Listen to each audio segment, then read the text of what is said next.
Now that you've been introduced to how the piano organizes pitch, it's time to transpose that information onto the staff by learning how to read musical symbols that we call clefs.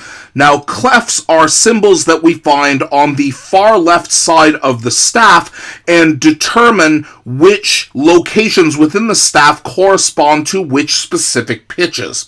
Now, this particular staff has two different clefs because each of these clefs in each half of this staff correspond to each of the two hands required to play the piano. In fact, because piano is so important in terms of pitch reading, we give this type of staff that has these two clefs a specific name. This is what we call the grand staff, which is separated into two different clefs. So this top symbol here is what we call the treble clef, and you would be reading this clef if you are a female singer, meaning that if you are a soprano or if you are an alto, you would spend most of your time reading this particular clef here. Alternatively, if you are a child that has not experienced their voice drop yet, this is going to be your bread and butter of how pitch is read.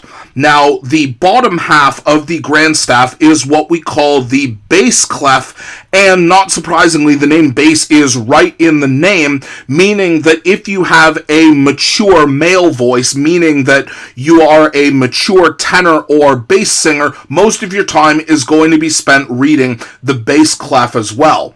Now, we haven't actually talked about how these clefs organize pitch information, but these two clefs actually have separate names that give you a little bit of a hint about how pitch information is organized. We can see that the grand staff is made up of a combination of straight horizontal lines and spaces, and every single line or space that is to the right of a clef corresponds to a specific pitch. So, for example, this particular space here, if we write a whole note in this space, this corresponds to the letter C.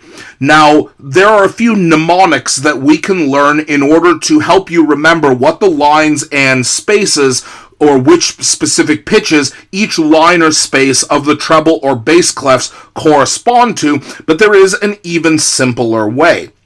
Now, the other name of the treble clef is what we call the G clef, and the significance of this we can actually see if we actually draw a treble clef. So, if you've ever learned how to write languages where the stroke order matters, it certainly does for the treble and bass clef. So we start writing the treble clef down here, curling upward, and then curl off to the right before finishing in this spiral that lands right on the second line from the bottom. And as it turns out, if we write a whole note here, this line here corresponds to the pitch G, which is why we call the treble clef the G clef, because as long as you know where the treble clef ends when you draw it, you can always identify the pitch G.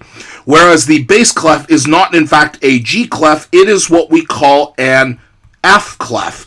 And if we draw the bass clef here, we start on the second line from the top and curl downward like this, and then put two dots around the same line where we started. And as you can infer, if we write a whole note here, this whole note here would correspond to the pitch F on the piano, hence the name F clef. So regardless if you don't remember all of the pitch names of the lines or spaces of the treble clef or the bass clef, if you remember that the treble clef is an example of a G clef and the bass clef is an example of an F clef, you have a starting pitch, and from there you can figure out the rest. For example, if we go one pitch lower than G, the letter before G is F. So if we go down from the line that corresponds to G, the space below is F. If we go down to the line below F, this would be E, because E comes before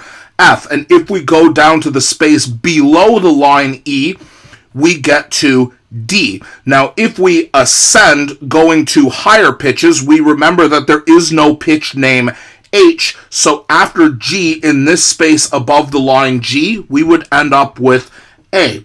In the line above the space that corresponds to A, this would be B. The space above B is C. The line above C is D. And the space above D is E.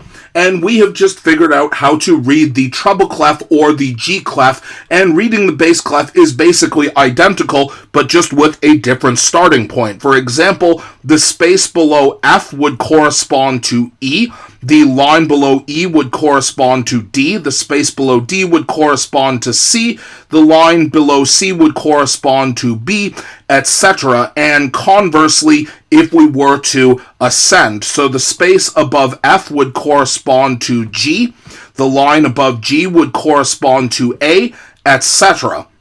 Now, one question that beginners to reading Western musical notation ask is, well, does the treble clef or does the bass clef end when we run out of lines or spaces? And the answer is, actually, of course not. So extra lines above or below the staff can actually be added if you run out of space. For example, if we want to find where C is, but we run out of lines in the treble clef, we can simply add a line here and put a whole note, in this case, on this line here, and that corresponds to the pitch C, even if this line is technically below the treble clef. Similarly, if we want to write a pitch above B, even if we don't have any lines, we can add a line above the bass clef staff here that corresponds to the pitch above B, which is C, and these are what we call ledger lines, which become quite common, especially for piano players, but players of extremely high pitch or extremely low pitch instruments such as the flute or the tuba will get very, very familiar with reading ledger lines. And of course, ledger lines can be added both below the clef or above the clef, as we see with both the treble and bass clefs.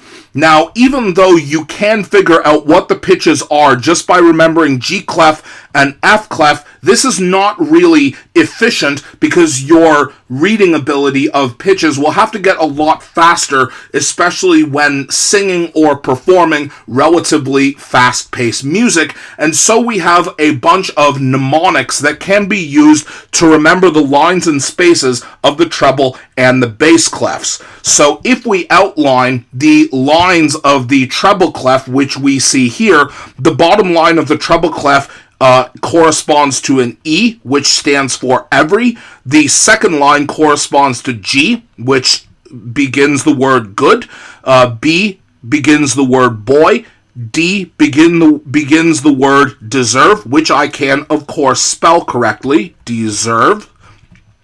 And it's your choice whether every good boy deserves fun or whether every good boy deserves nice, tasty fudge. And if you remember every good boy deserves fudge, you have just remembered the starting pitches of each of the lines of the treble clef, and between E and G, the space would correspond to F. Between G and B, the space would correspond to A. Between B and D, the space corresponds to C. And between D and F, the space corresponds to E. And we can see, if we read from top to bottom, it spells out the English word face, conveniently like this. Now with bass clef, because the lines are organized slightly differently, the bottom line of the bass clef is actually a G rather than an E, but if we prefer the every good boy deserves fudge or every good boy deserves fun mnemonic, we can come up with a similar mnemonic here. G stands for good, B stands for boys, D stands for deserve, which again I can totally spell correctly. F again can correspond to fun or to fudge, depending on what you think every good boy deserves. And when do they deserve fun or fudge? Well, they deserve it always. So good boys deserve fudge always. G, B, D, F, A correspond to the lines of the bass clef, And if we find a mnemonic for the spaces, the first space in the bass clef is A, which we can say stands for all. C is the second space, which can correspond to the word cows. And what do cows eat? And again, I can spell eat properly like so. What do cows eat? That starts with the letter G. All cows eat grass. So if we remember, all cows eat grass, A-C-E-G, each of these corresponds to the spaces of the bass clef, and from there, reading ledger lines will become comparatively easy.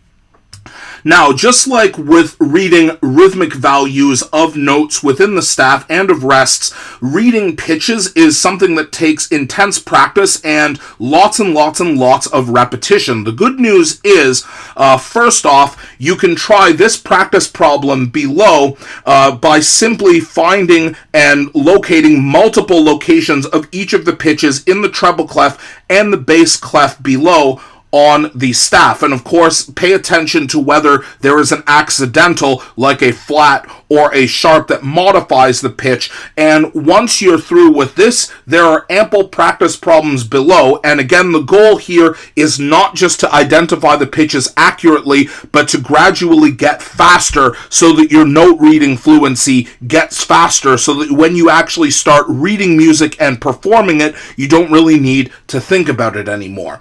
In the final video in our series on pitch, we're going to go back to our knowledge of the piano and look at how pitches are organized relative to each other on the piano, and what this means in terms of how pitches themselves are organized into patterns when we actually talk about doing true musical theory.